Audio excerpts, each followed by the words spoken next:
Et c'est la grande force des citoyens d'Azov.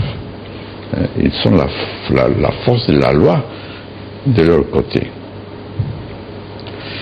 Et ce qui est incompréhensible, c'est qu'il y ait des responsables d'Irak qui ne se rendent pas compte qu'en ne respectant pas ces droits, ils s'engagent leur responsabilité individuelle à l'égard des autres pays signataires de la Convention. Donc, la loi internationale, la Cour espagnole, dit, vous, c'est le juge de l'Irak, vous savez les droits, l'obligation, la priorité de mener l'enquête.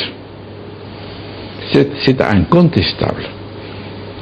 Et la Cour a dit, voici la plainte que j'ai reçue, elle est sérieuse, elle est solide, je vous la transmets, vous, juge l'Irak, à travers les canaux diplomatiques, pour que vous me disiez si vous avez ouvert une enquête sur ces faits-là, et quel a été éventuellement le résultat de cette enquête.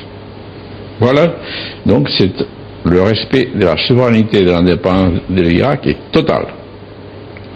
Si les autorités irakiennes avaient répondu oui, malheureusement ce n'est pas ça qui est arrivé.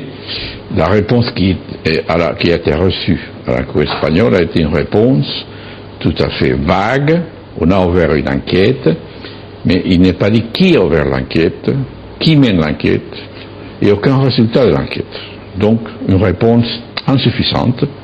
Et de l'autre côté, la Cour a connu les rapports des rapporteurs des Nations Unies et d'autres organisations, et d'autres preuves qui montrent qu'il n'y a pas eu d'enquête ouverte, une véritable enquête judiciaire en Irak.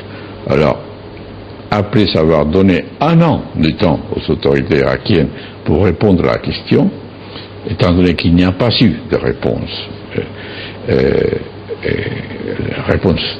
standard minimum de réponse, la Cour espagnole, avec l'accord du parquet, a décidé de mener l'enquête elle-même.